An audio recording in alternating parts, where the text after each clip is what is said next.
I'm Leather Rokk. Welcome to my channel. And today I want to tell you a story about the pest control visit we had the other day. And please do stick around to the end because it's one of those ones, one of those stories. So it goes something like this. My mom told me that we had a scheduled visit by this new pest control thing. And she told me that it wasn't even a treatment or anything. It was just a walkthrough to see what needed to be done. So as a result, I didn't really take any time to do a whole lot of clearing around. There was a path there naturally, but I didn't do a whole lot of preparation for this because I had other things to deal with. My mother and other errands. And so when the pest control guy came, he didn't know what hit him. First of all, when he showed up, I was in the middle of cooking. I was in the middle of deveining shrimp, to be exact. I had just defrosted them, and they were the big 2-inch diameter shrimp that you would make for a scampi or something. They were so big that when I ended up cooking them, I ended up chopping them up, okay? And what I was doing is I was making myself lunch. This was a 12 noon appointment, I guess. And I was really hungry. And normally I don't wake up with an appetite, okay? I'm really trying to watch what I eat and stuff. But I didn't want these shrimp to go bad, and I wanted to have some food in my stomach so that by the time I did any filming, I would look nice and flat and all that stuff. And plus, my mom had already eaten. A lot of times we don't eat the same thing, okay? And the thing is, she was all bent on being all prepared for this guy with, any questions that she had and whatever. And she was going to talk to him. And the other person that lives here was here to talk to him too. So the guy shows up, calls first, very courteous. And my mom gets my attention. I said, I can't really go down there right now because I got my hands on knee deep in shrimp. Okay, so I guess she told him. So he's waiting, right? And I'm trying to rush this, and I chopped them up, and I didn't start cooking them or anything like that, but I had to cover them with an upside down pot because there are flies here too, and I obviously don't want to adulterate my food. So I wash my hands, and then I run down there to open up the door. But when I get downstairs, the gentleman wasn't there. He was, I guess, looking for another exit or something, but I saw the truck, so I knew that it was him. And when he saw me, he came in, right? Now, I didn't hold the door open for him because by now, it was noonday sun, and I only had sunblock on my face, and I was wearing a tank top as a dress, actually, and it was that one that says Hard Rock Guitar Company. Okay, it's actually a men's big beater shirt, and it's kind of, not something for a scantily clad woman to be wearing unless she has a bunch of gutsies and other things on underneath. And let me add to you, because it was noon and we don't have air conditioning, it was hot as hell in the apartment, so I guess you're figuring it out, right? So he figures out the door's unlocked, he comes up, right? And first thing he says when he saw me was, this place has a lot of clutter. And that wasn't the right thing to say to me. I kind of lost it. I kind of started reaming the guy. And poor guy didn't know what hit him, because I'm like, this is my home. This is a family. This has years of stuff. This is, my father still has stuff here that we probably haven't gone through. I said, there is, when I was on the West Coast and I wrote letters, they were put back here. There are pictures, and also I happen to have a YouTube channel and I need wardrobe for that. So and also sometimes you have more things than you can organize in rooms because you don't have a thing called furniture. Not all apartments have these things called, let me think, closet space. There can be lots of reasons why maybe your clothes are in duffel bags and bags all over. Plus, maybe you've been told that you had to move, so you've been packing for months and months and months and months and months, and so you have boxes and bags and whatever, and it is what it is. Plus, the fact that this is a condemned building, and the floors are warped, and there's all kinds of issues going on, part of the reason why we employed his services, okay? And then the subject came of the mice, and he found out soon that all of us who are in this apartment have different views on the mouse population. And I'm the one that insists on them being treated humanely. And of course, I'm sure he probably is still tripping out that I told him that I have a playlist on this channel called Leather's Mice. And I told him the subject of glue traps came up, and I told him that I have a video where I show how you extricate a living creature from those dreaded traps. And I guess I told him the story about the extent of the population of the fuzzy little darlings here, and how my mother is absolutely terrified of them, and how the other person has a sadistic thrill at finding ways to kill them. I think he likes to step on them or something. And I don't think I need to tell you that I find the idea of sadism to sentient beings to be absolutely abhorrent. They can't consent. So anyway, he was very thorough, and actually, considering how I jumped on him, and I really was hard on him. But the thing is, this is my home, and who is he, Pastor Shithead? Who I'm so glad he moved out. So, but the guy ended up being really cool. I told him about these little ants and how I think that they were probably trying to set up residence in the computer, and they're coming in through everywhere. And especially, they love the kitchen sink. They're the little tiny ones. They're not as little as the little tiny ones that like to eat the cat food. But anyway, they're really annoying. And so he had these baits that have this liquid that's kind of sticky. Oh, and he assured us that all this stuff, all these poisons are totally safe. And he started cracking jokes about how he's been breathing it in for years and stuff like that. And, he made us feel at ease. And that's the thing, is usually whenever there's any kind of pest control services, I can smell certain smells with a lot of things, chemicals that people used to use, and I would leave even if I didn't need to. I think that I feel I'm especially sensitive. My sinuses, I'm just getting over pneumonia.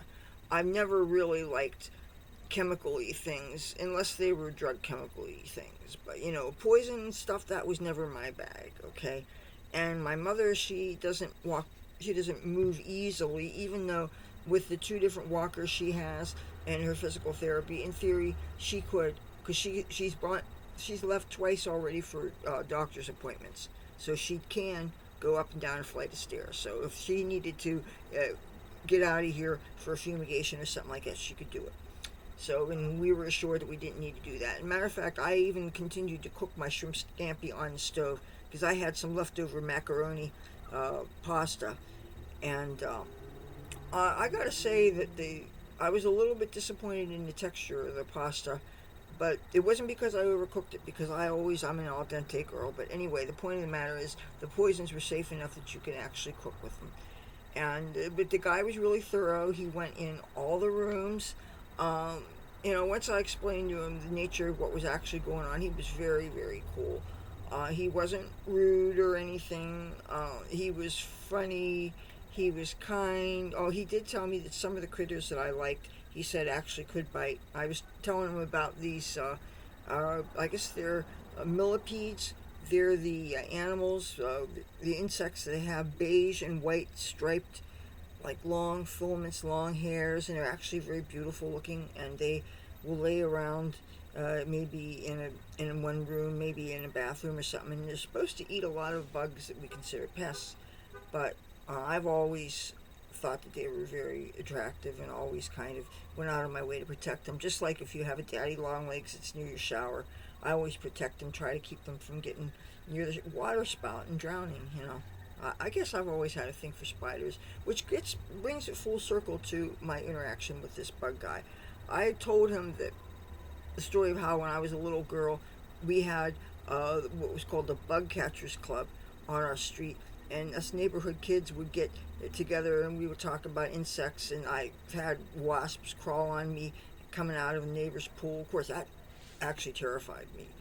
And I've had yellow jackets sting me when I was like 5 because I spilled orange soda on myself at a place called Storybook Land, and I never got over that, you know. And I used to be afraid of bees till I learned how important they were, and that they don't actively, aggressively go after people. That it's, of course, my mom told me about the story when she walked barefoot on on the grass where where she lived.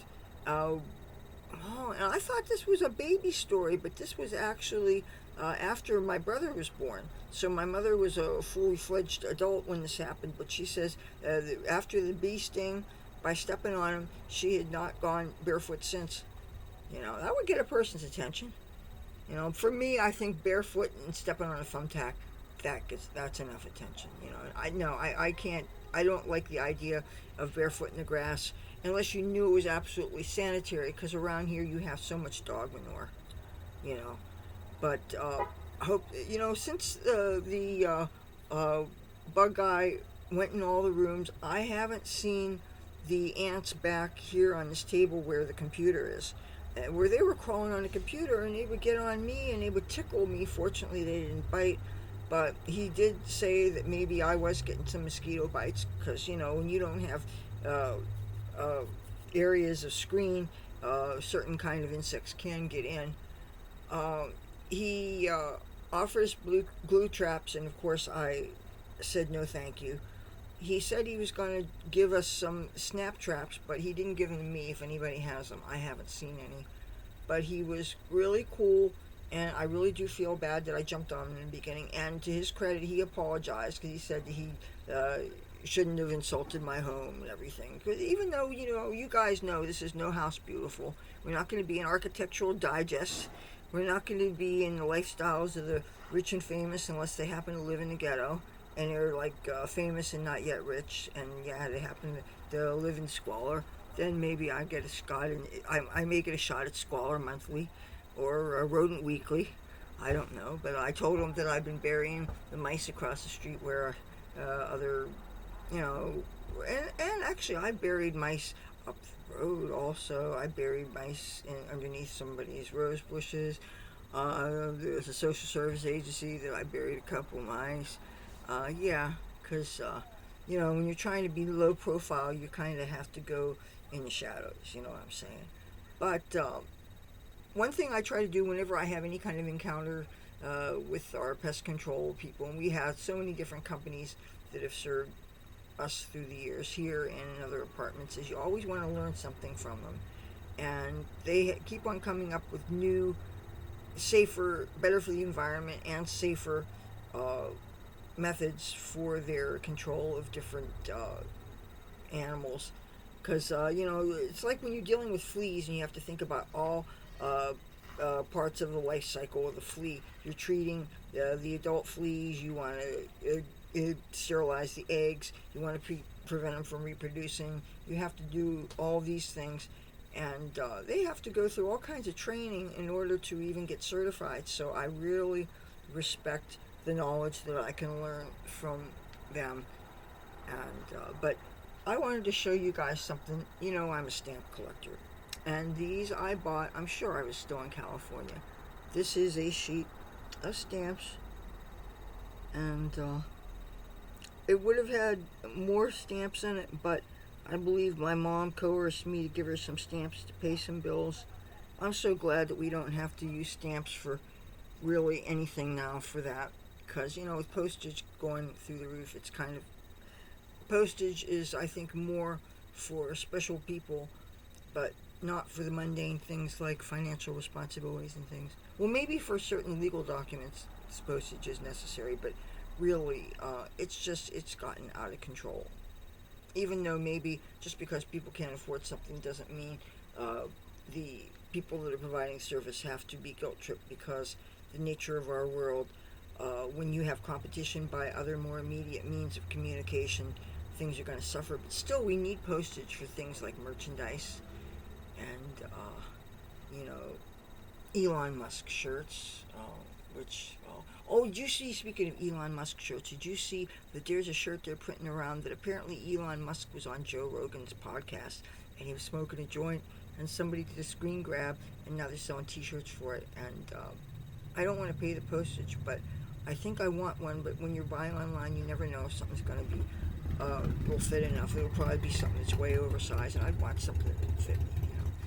But yeah, that poor bug guy, he left us, and every room got taken care of, including the quote unquote used to be grow room, which has just got piles of clothes in it from the because it still had the ceiling cave in, and so that whole area, which used to be the closet for the coats, that area totally where the hole is, there's nothing there at all. So it's just bagged up, just bags of clothes basically that don't have bigger luggage to put them, and I don't have everything organized because a lot of times I'm looking for things and I can't find them because they're already packed up, and I still have to have a quote unquote working wardrobe, you know. And I'm trying not to keep on accumulating more and more stuff unless it's stuff that I have specific needs for, like wardrobe themes. Like, what would have been great for this video? If I had a top that had all kinds of bugs on it. That would have been great for this, but I didn't have such a thing. All I had was those postage stamps. So that was the experience with the new bug guy.